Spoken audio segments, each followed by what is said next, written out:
Hey, this is Coach Deanna, founder of The Winning Element, a performance platform whose big vision is to revolutionize athlete development. Welcome to the very first episode of The Winning Element podcast, The Athlete's Journey. This podcast is brought to you by The Winning Element. We are getting ready to launch our Ultimate Athlete Development Program. It's my best-selling book, The Winning Element, and the 365-day Dynamic Planner. No matter what level of athlete you are, this program is going to be a game changer. You will learn hundreds of strategies to elevate your game and have the tool to help you organize and optimize your days. Now, I wish I had this information in this tool growing up and even in college. This comprehensive athlete development program is perfect for individual athletes and teams. Listeners and fans of this podcast will receive 10% off the Gold Edition. So be amongst the first to own this and pre-order now. Products will be shipped out for the 12/12 launch. You can access show notes, the special offer for the Gold Edition, and our product highlight for this episode at www.BeTheWinningElement.com/podcast001. All right, let's get started. I'm really excited that this podcast is finally launching. I've been wanting to do it for about 3 years, and it's finally the right time. The premise of this podcast is that we are all athletes on our own journey, and no matter what level you compete at or competed at, we are all athletes who are on the journey. So what is the athlete journey? It's basically the experience or combined experiences of the pursuit of some favorable outcome or goal. And everyone has different goals at different times in their lives, so it's a very loose explanation, but the gist of this is that there never is really a destination. There's just mile markers and viewpoints, and there will always be another peak or another trail to explore. And the best part of this journey is that you're never alone and that you can draw on the experiences of other athletes or adventurers to help you on your quest. And the reason why I'm doing this podcast is to highlight the stories and strategies of athletes who are on the journey with you. In our episodes, we'll talk about each athlete's unique journey, the challenges they faced, and the resilience that they developed as a result. Because the Winning Element is a performance platform, we'll also be digging into the strategies, the techniques, and the tools that athletes use to perform at their best when it matters most.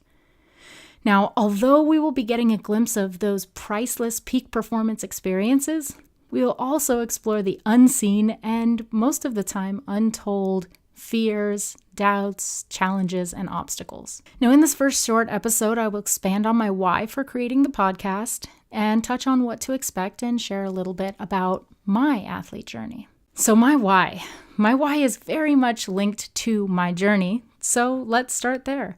I grew up playing every sport imaginable: basketball, soccer, baseball, skateboarding, rollerblading, swimming, you get the point.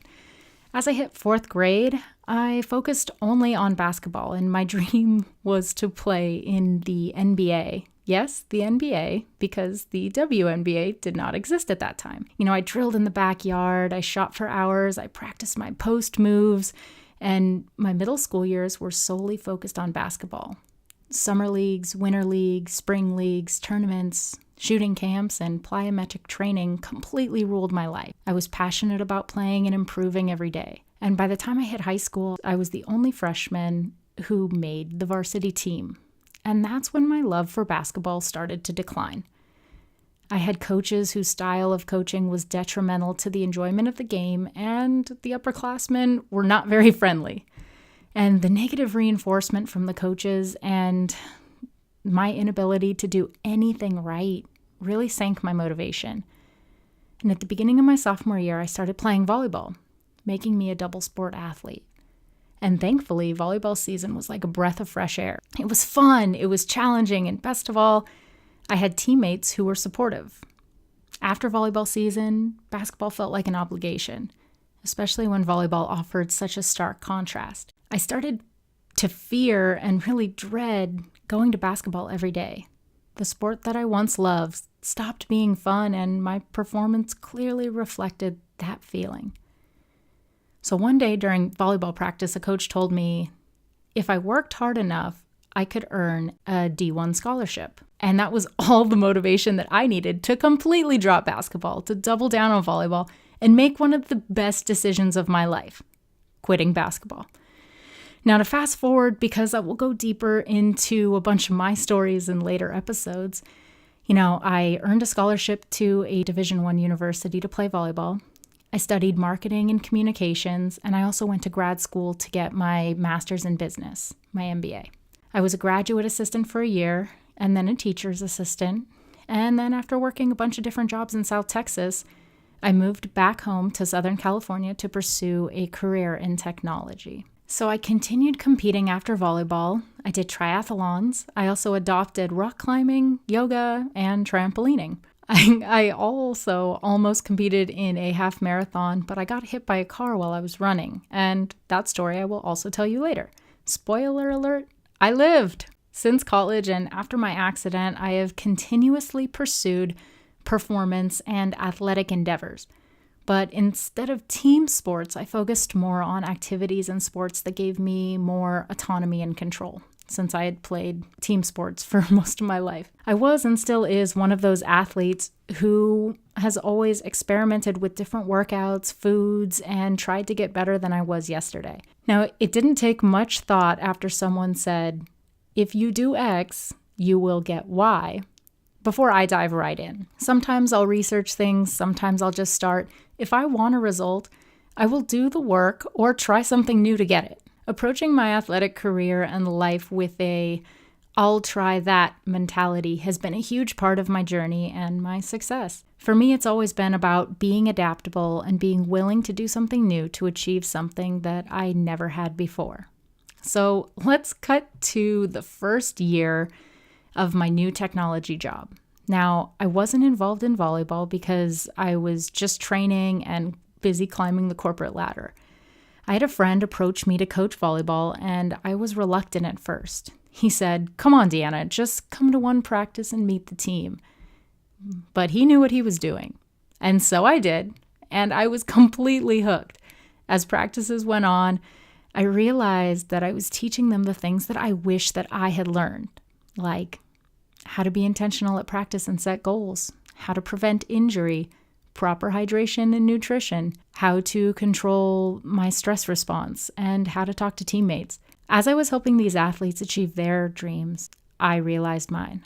So one of the biggest reasons that I'm doing this podcast is to expose athletes to new strategies that will help them take their game and their life to the next level, whatever that may be. Now, when I was between 16 and 21, I didn't have somebody paving the way and telling me, "Deanna, do this first, and then this, and then focus on that." There was really nobody around me telling me and making sure that I understood the basics of how to take care of my body and get the most out of my training sessions.